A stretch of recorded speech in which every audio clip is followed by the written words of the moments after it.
Hello everybody, welcome back to the channel, and if you're new, welcome. Still keeping it simple over here, and I've worked on new recipes again, so I've not shown any of these on my channel before. I have 3 dinners and a side dish which I promised you that I would post from last week's video. So without further ado, let's get to cooking today, and I hope you enjoy.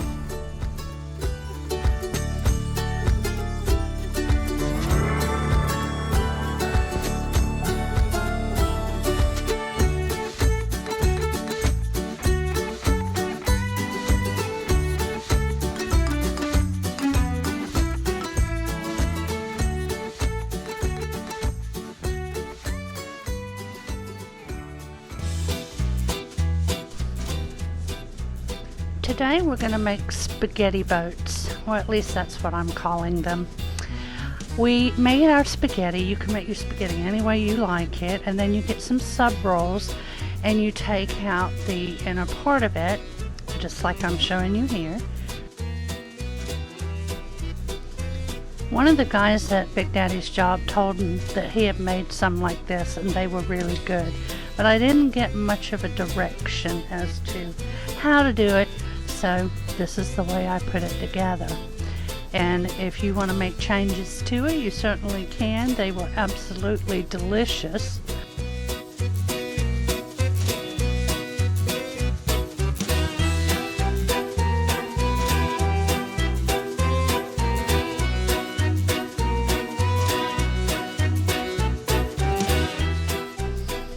I did save the breading that I pulled out of the subs, and I'm going to make croutons out of it so that they don't go to waste.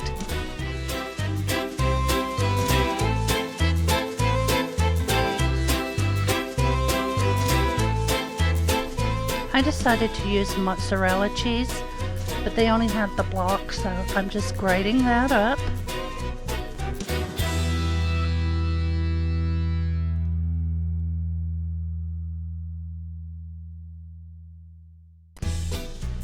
Now we're going to spray the rolls with some butter and then sprinkle. I used Flavorgod's Garlic Lovers seasoning, which is one of my favorites, but any garlic seasoning would be good here.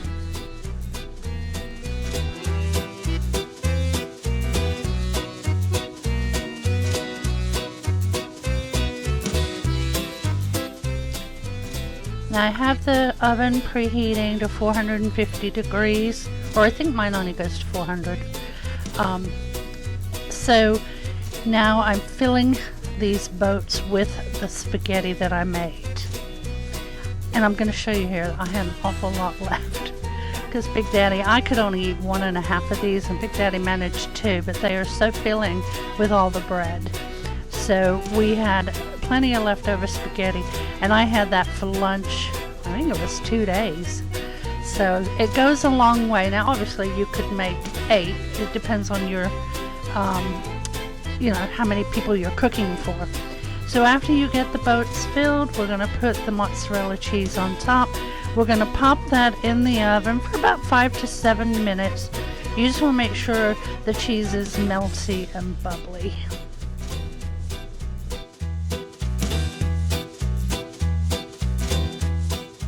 Here they are coming out of the oven. You just want to let them cool a little bit before you serve. I cut mine in half, and that way they were easier to eat.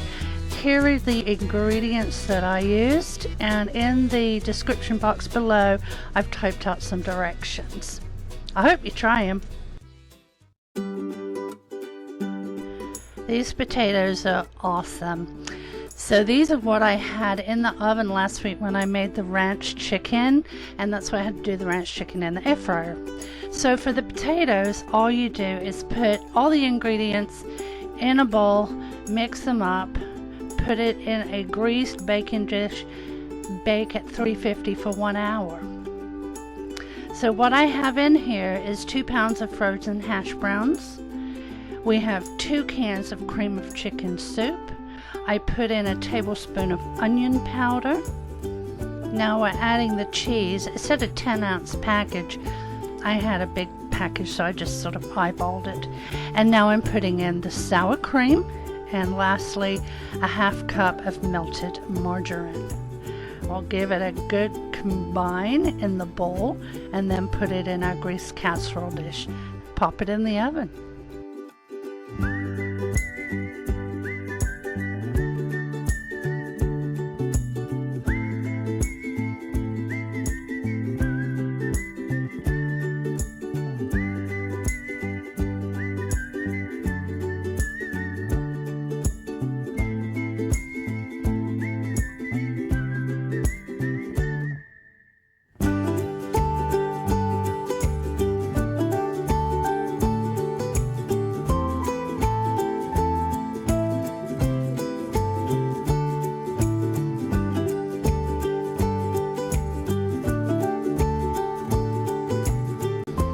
Here it is when it came out of the oven. It was beautiful.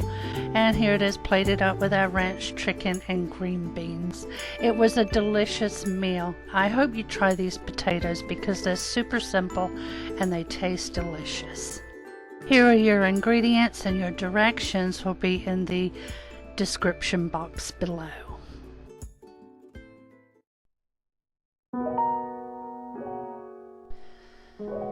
For the chicken a la Peruvian, I had to jump some hoops and I had some obstacles to overcome, but although I had to make these adjustments, this came out so good, so I'm sharing it anyway. So the first thing you do is flatten your chicken, sort of butterfly it, flatten it. I only had 2 pieces that were thicker, so I just pounded on those.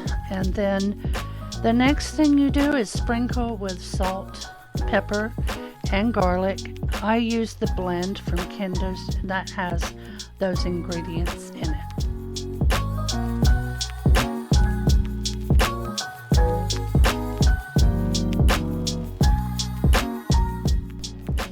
I just want to add that this recipe also called for mushrooms, but I omitted those because Big Daddy doesn't like them.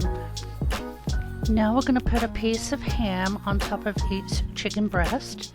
I just use the ham that we always get. Big Daddy takes it for his lunch. But you can use any ham that you like. Now this called for sliced Monterey Jack. I ordered a block of Monterey Jack, which I was going to slice myself because they didn't have any slices. I checked my grocery list. It said Monterey Jack, but they sent me mozzarella, a big block of mozzarella. So I used it on a different recipe, and we're just going to use some cheddar jack that I had left over. It's all going to melt anyway. It said to wrap them with 1 piece of bacon, but I ended up using 2. And you do the same thing to each chicken breast.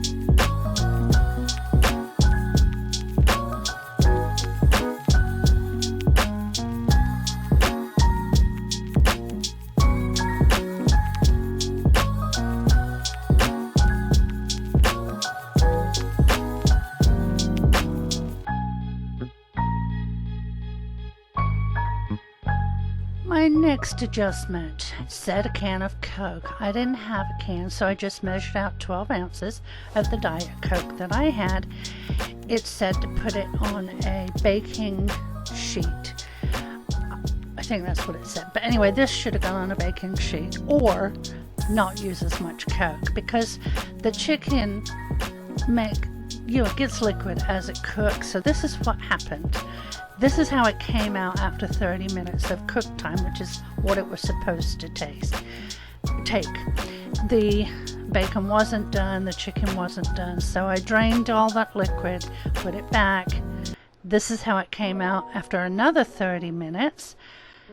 and it was cooked through and delicious. But to backtrack, just use enough Coca-Cola to cover the bottom of whatever dish you have, maybe by a ½ inch, and that's plenty.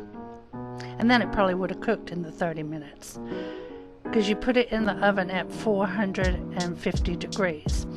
Now this is our side. I just put some frozen broccoli in the air fryer, and I sprayed it and topped it with a new thing that I got, salt-free dash flavor, everything but the salt. Very, very good. And you cook that for 12 minutes, and then you shake it and then put it back in for another 8. So that's what it looks like when you cut it open. I thoroughly enjoyed it, so did Big Daddy, and here are your ingredients. Give this one a try.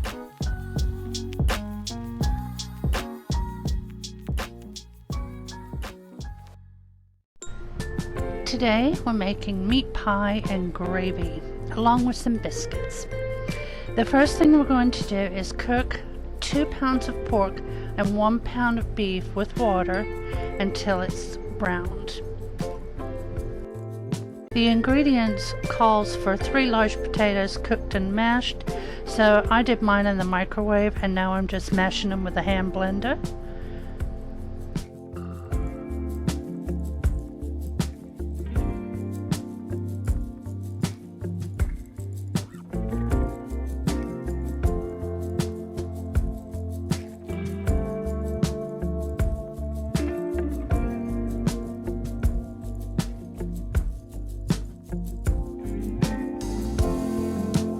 Now I'm going to saute the onions on the stovetop.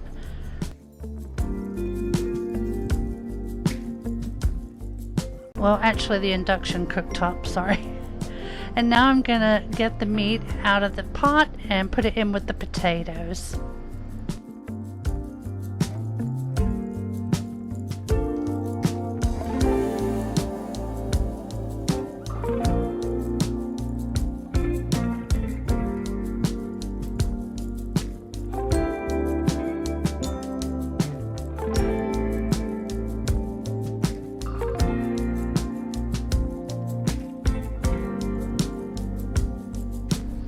Now we're adding in the seasonings. We have a ½ teaspoon of cloves, ½ teaspoon of cinnamon, and a ½ teaspoon of poultry seasoning of choice.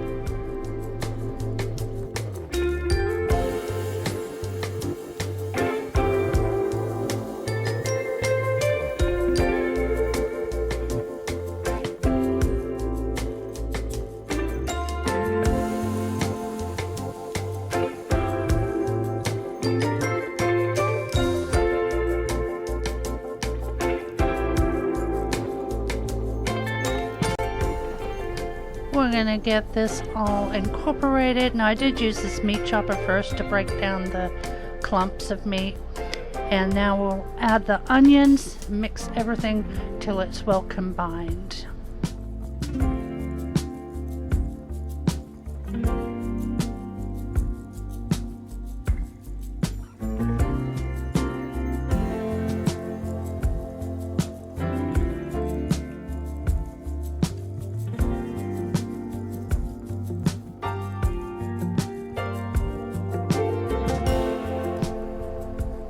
Now we're getting out our pastry shells, and we're going to put the meat in the first one. I knew I had way too much at this point to fill this pan, and so what I did is I froze the other half so I can make another pie later. After we get all the meat in this one, I'm going to put the other one on top.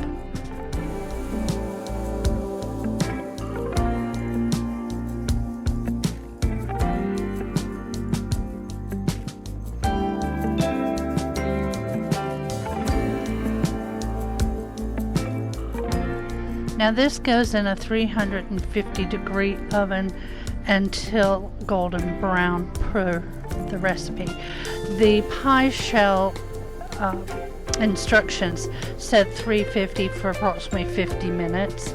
So I put mine in the oven until it browned, and then because mine browns quite quickly being a smaller oven, I put the tin that the other pie shell came in on top of the pie and let it continue to cook, and I left it in there for about 40 minutes. That way I knew the bottom shell was cooked through and everything in the middle was heated nicely.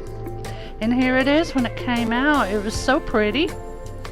Now I'm just throwing together some biscuits with some Bisquick, and I'm making some gravy, which I didn't film, but I put the directions for the gravy and the biscuits, along with the pie of course, in the description box below, and also all the other recipes are down there if you want to try them as well.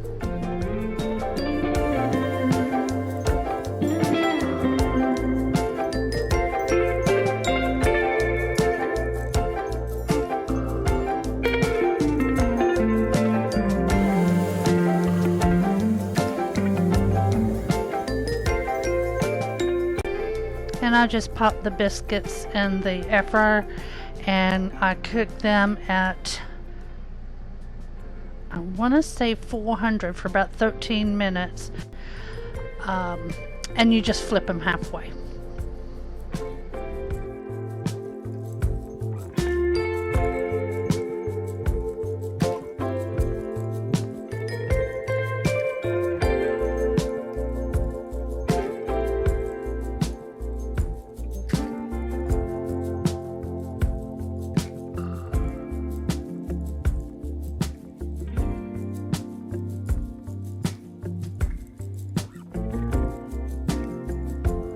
These are our finished plates, and I'll have the ingredients coming up.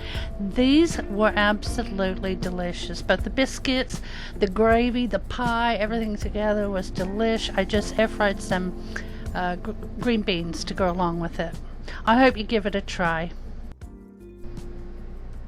Well, I'd like to thank everybody for watching today, and if you're still with me here at the end, please leave me a butterfly emoji in the comments. That way I know you were here. I'll see you on Wednesday.